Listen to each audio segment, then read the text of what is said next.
এবার এই সরকারের সিদ্ধান্ত যে প্রতিটা মণ্ডপে যেন উদযাপন কমিটির 2 জন লোক থাকে, রাত্রির জন্য ওনারা মণ্ডপটাকে পরিত্যক্ত অবস্থায় রেখে না যান। অধিক সংখ্যক পুলিশ ফোর্স এবং গোয়েন্দা সংস্থার লোকেরা নিয়োজিত থাকবে।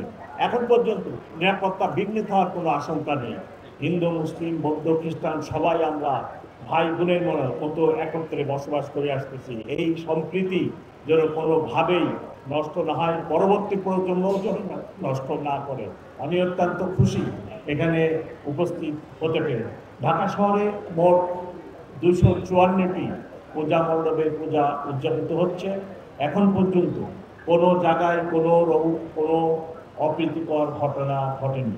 আমরা প্রায় 1 মাস আগে থেকে যাতে সুন্দরভাবে এই পূজা উদযাপন সম্ভব হয় সেই জন্য নিরাপত্তা ব্যবস্থা সহ হিন্দু সম্প্রদায়ের বিভিন্ন নেতৃবৃন্দের সাথে স্বরাষ্ট্র মন্ত্রণালয়ে আমাদের উপদেষ্টা মহোদয়, পুলিশ হেডকোয়ার্টারে এবং ঢাকা মেট্রোপলিটন পুলিশ হেডকোয়ার্টারে ওনাদের সাথে মিলিত হই এবং কি ব্যবস্থা নিলে আপনারা উৎসবমুখর পরিবেশে এই পূজা উদযাপন করতে পারবেন সেই সকল ব্যবস্থা নেওয়ার চেষ্টা করি। এখন পর্যন্ত আমি অত্যন্ত খুশি যে কোনো রকম দুর্ঘটনা ছাড়াই এই উদযাপন চলতেছে।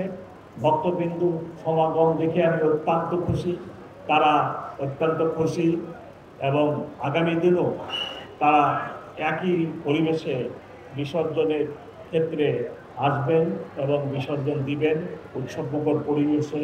আমি সেই ব্যবস্থা গ্রহণ করেছি। যারা এই উদযাপন কমিটিতে কাজ করেছেন, অনেক কষ্ট করেছেন, তাদের প্রতি আমার কৃতজ্ঞতা। এবার এই সরকারের সিদ্ধান্ত যে প্রতিটা মণ্ডপে যেন উদযাপন কমিটির 2 জন লোক থাকে, রাত্রির জন্য ওনারা মণ্ডপটাকে পরিত্যক্ত অবস্থায় রেখে না যান। অনুরূপ কোনো কিছু হলে আমরা আইন শৃঙ্খলা বাহিনীর লোকেরা যথাযথ ব্যবস্থা নেব এবং শক্ত ব্যবস্থা নেব। হিন্দু, মুসলিম, বৌদ্ধ, খ্রিস্টান সবাই আমরা ভাই বোনের মতো একত্রে বসবাস করে আসতেছি। এই সম্প্রীতি যেন কোনোভাবেই নষ্ট না হয়, পরবর্তী প্রজন্মও যেন নষ্ট না করে, এইদিকেও আমাদের খেয়াল রাখতে হবে। অধিক সংখ্যক পুলিশ ফোর্স এবং গোয়েন্দা সংস্থার লোকেরা নিয়োজিত থাকবে। এখন পর্যন্ত নিরাপত্তা বিঘ্নিত হওয়ার কোনো আশঙ্কা নেই।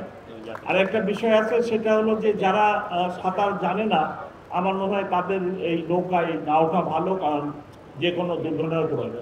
তার বাইরেও স্বরাষ্ট্র মন্ত্রণালয় থেকে অনুরোধ করা হয়েছে যে ওই যে লাইফ জ্যাকেট, যারা সাঁতার জানে তারাও যেন লাইফ জ্যাকেট এবং ওই যে রিংগুলো নিয়ে সাঁতার রাখে, যাতে কোনো বিপদ আপদ কিছু হলে তারা ওগুলো ব্যবহার করে।